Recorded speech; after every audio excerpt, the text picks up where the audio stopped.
within their specialties and be the first in the know. Listen as we discover the newest green innovations, research the behavioral patterns of animals, and examine how the arts are being studied today.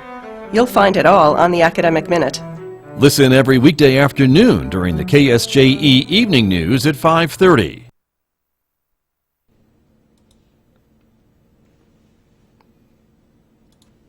It's Wednesday morning here on KSJE, and joining us now for our weekly conversation from the Encouragement Lab, none other than Dr. Mike Hattabaugh, who was in the Encouragement Lab. Dr. Hattabaugh, good morning. Good morning, Scott. How are you? I am doing well, thank you. And yourself?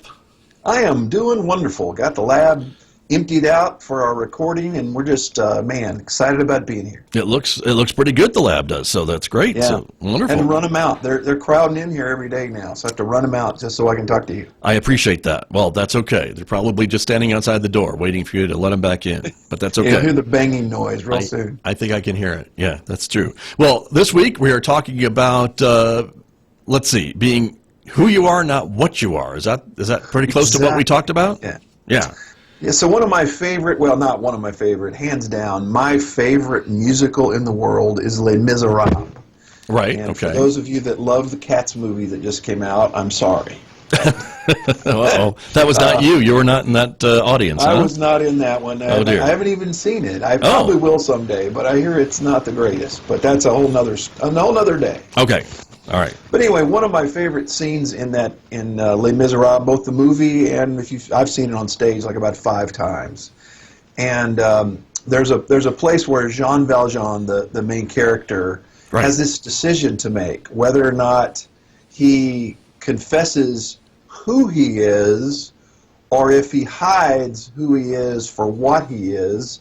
And if he does that, somebody else gets in trouble, goes to jail, actually. Right. If he does that. So this whole song is about him balancing that out in his head. Who am I is the name of the song. Right. Okay. And at the very end, the whole song's in his head, though you're hearing it. Yeah. Until the very end, he decides to tell people that he's 24601, which is his old prison number, right? Right. And he owns up to who he really is, and his character matters more than what he's become. Got it. Make sense? Yes. Yep, it does. Okay. So here's my point is I talk to people all the time that are struggling with what they are. Mm-hmm. Am I this? What are my beliefs? Who should I vote for? What are my personal traits? What do I think I am? And, all these great issues of our day people are wrestling with. And oftentimes, I think what makes them so confusing for people are they ask the question, what am I? The problem with that is that you can be a good what am I or a bad what am I, right? So, right, for instance, you are a radio station manager, right? Yes. That's what you are. That's right. But who are you as you do that radio station? You could be a corrupt radio station manager. I don't think you are. I think I know you pretty well to know that's not you, right? Right, right. But that would be who you are, not what you are. So my guess is that you make decisions on a day-to-day basis at your radio station, not just because I'm the station manager. It's, hey, these are our values. This is what's important to who we are. And how. So here's one of the things I know about Scott Micklin, the person. Oh, okay. Scott Micklin, the person, even better than me. I think I'm pretty good, but you are the king of the nice guy. You're one of the nicest people I've ever met in the history of the world. Wow. All right. Because that's who you are. Right. It's not what you are. Scott Micklin didn't decide I'm going to pretend like I'm a nice guy, and behind the scenes, I see you. You don't kick your dog. You love your dog. True. Right. So that's who you are, right? Sure. Okay. So I want that to be clear to everyone listening, is that start out with who are you, and then answer the question. So now that I know that about myself, what do I do? Or what am I as far as how I relate to people? And I think a lot of us have flipped that. And we're asking the question, what am I? Now, who do I become? Because that's what I am. And I will tell you that that's a very dissatisfying place to live. If you're living life from the context of what am I, the what am I is going to change, and it's not going to be very deep. But if you start with who am I, it's one of the reasons why I call this program and what I do the Encouragement Lab, because I know at my heart I've got to be an encourager.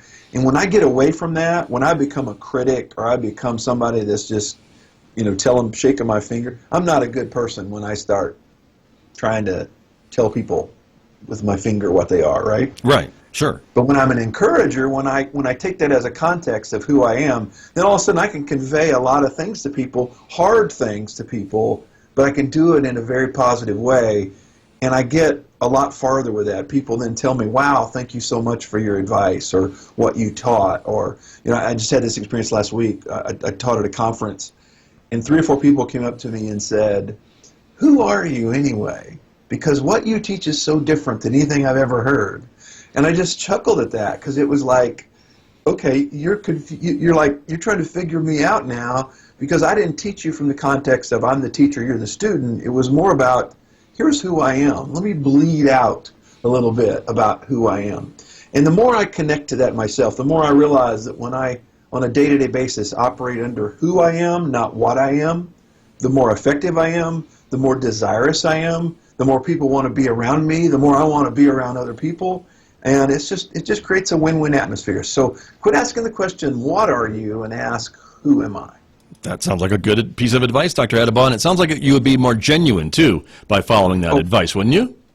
And your decisions become a lot easier to make when you do that. Okay. So you want to take back what you said about the Cats movie? No. Okay. Okay. All right. And with that, I love James Corden. Yes, I right. haven't seen it. I want to see it just to see him, because I love, like carpool karaoke and that kind of stuff. Sure. So I'm hoping I see that in the movie. But yeah, I don't think it has anything to do with the characters in it. I have a feeling it's just, to be honest, I think it was a movie that took the imagination too far, and I think we just have a hard time imagining people as cats in that atmosphere. The Broadway show made cats believable as people. Right. And I think this movie with CGI made it too weird. But that's just what my thinking is. Well, now, once you see it, you're going to have to give us an update, because we all want to know.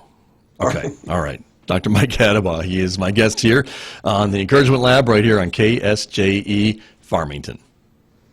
This is the Mental Health Minute with Dr. Ariel Leese. Did you know we all have a unique language for feeling and showing love?